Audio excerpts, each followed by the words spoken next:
Musta mga idol? Ngayon ay araw ng Martes at ang oras po natin ay ganap na alas 7 in punto. Eksakto po alas 7 ng umaga. Ang bidyong ito ay para sa dalawang Pioneer Dynamic Performance Whopper. Nabulol na ako, pasensya na po kayo.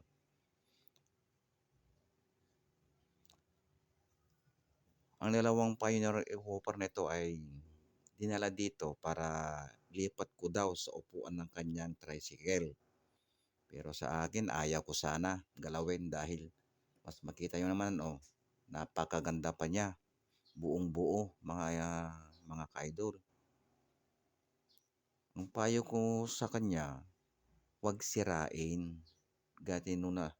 Ganito na lang ilagay sa box ng upuan ng tricycle niya, pero ayaw. Sabi ko, marami namang mabibili sa online tulad ng Shopee, Lazada. Bakit pa daw siya bibili? Meron naman daw niyan. Lilipat na lang daw niya. Gagastos lang daw siya.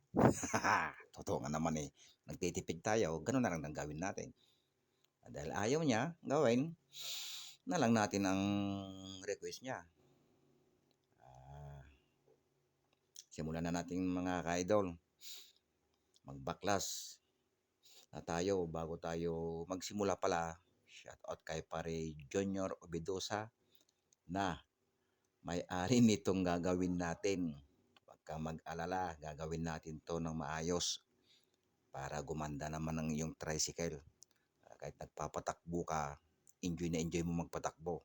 Ganda kasi pag may tunog ang tricycle, pag may sounds eh. Kahit saka mapunta, enjoy na enjoy mo. Okay, go na tayo. Huwag natin patagil pa. Let's go na tayo. Magbaklas na tayo. Dahil Allen wrench itong kanyang board, gagamit tayo ng Allen wrench. Ito ang gagawin natin pambaklas.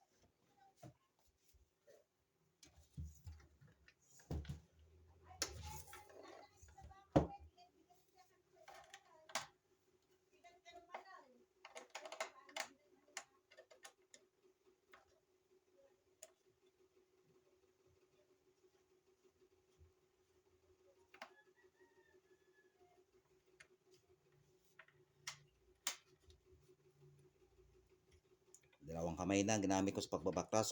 Basta napalugan lang yung isa. Mahawakan, pwede na. Oh. Mahaba. Kanyang screw.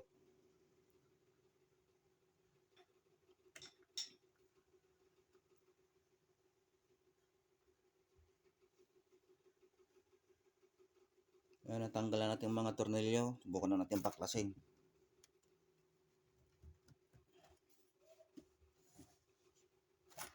Yan.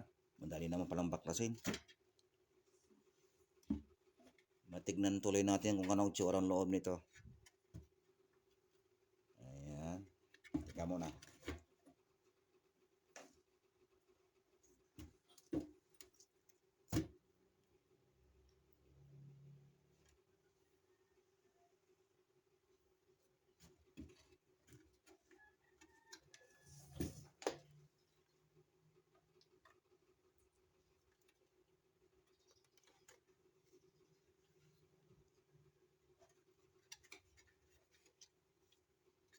Ang dumi ng loob. Pinamahay ng mga insekto.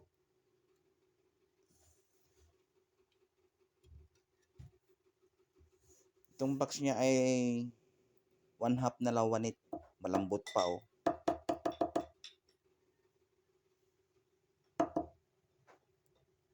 Siguro ang sisirain kong gawang support doon sa pagkakabitan ng speaker niya.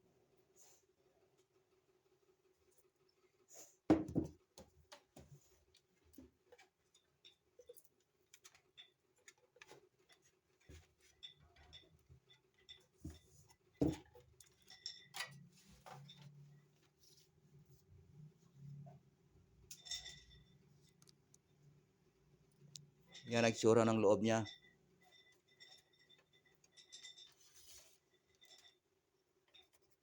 Hindi na mabasa. Ilang ohms? 6 ohms ba ito? Yun ang maaninaw.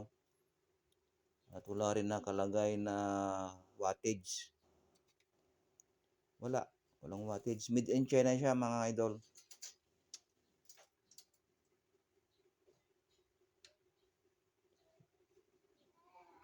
Wala akong makitang watts.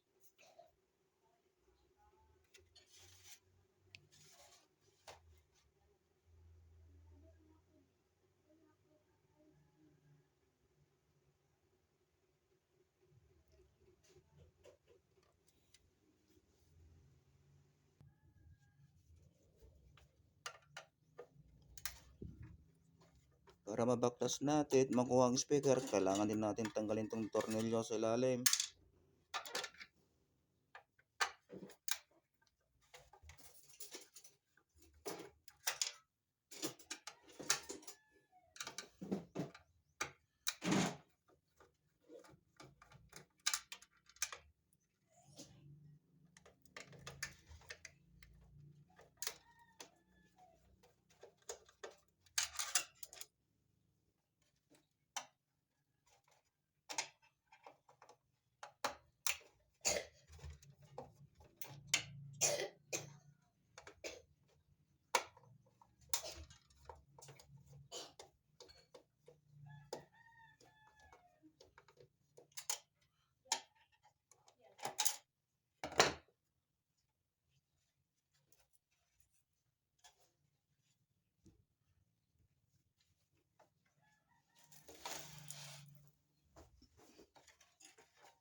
Napakarumi niya mga idol, oh.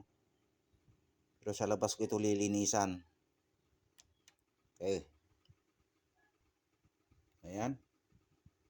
Nalinis na natin siya. Malinis na. Hindi tulad kanina.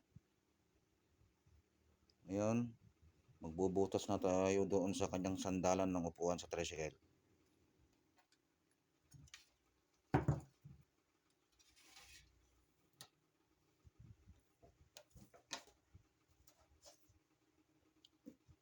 Dito natin ilalagay.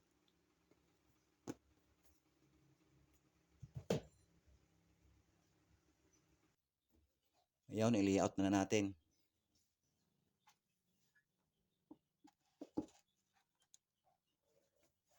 Itong tweeter, ganito lang ang gagawin ko sa tweeter. Hindi ko na ito isasama doon sa harapan. Kung saan siya nakaharap. Kasi malit naman eh. Dito ko na lang itatap. Hindi naman siguro sa gabal ito pag nilagay itong upuan sa likod. Ganyan na lang yan. Ito na lang ang i-layout ko. Sintro lang natin. Okay.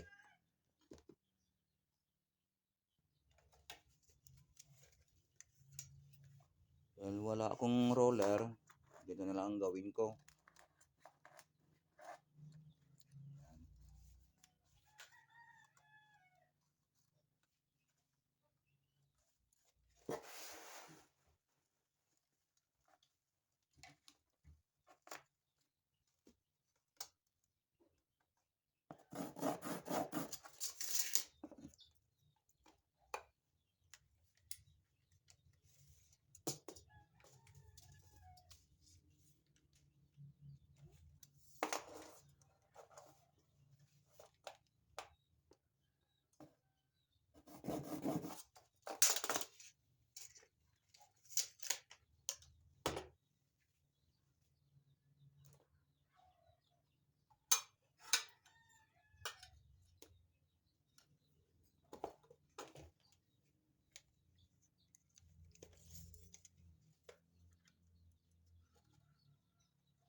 Eksaktong 6 inches lang siya.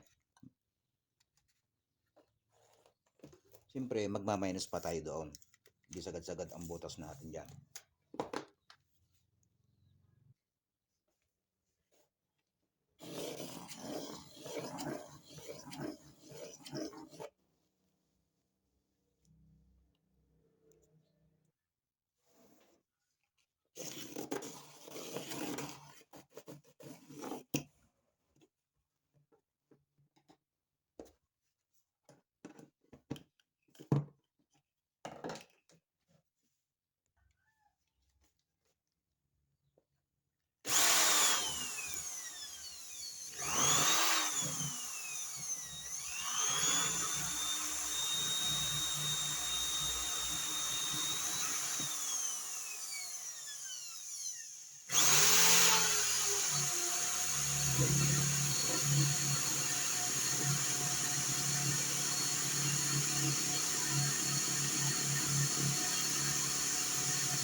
Suluban natin, tanggalin tong foam.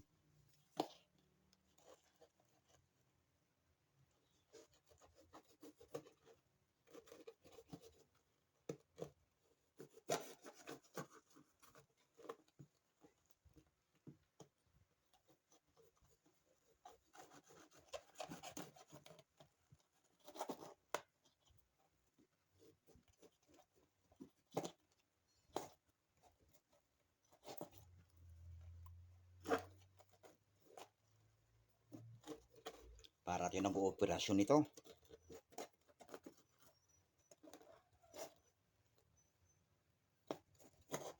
Mapuro lang kutsilyo ko.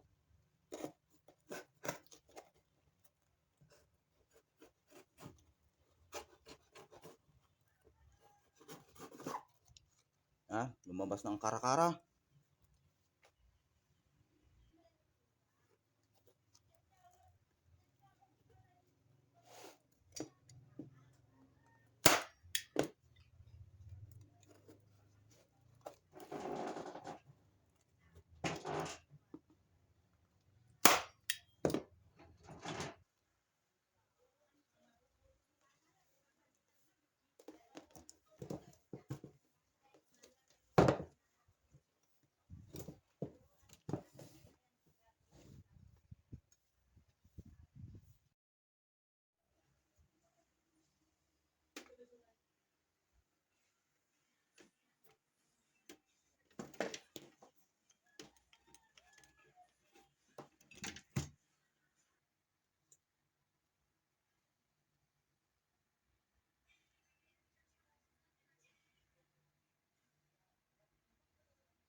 Sound check na natin, mga idol.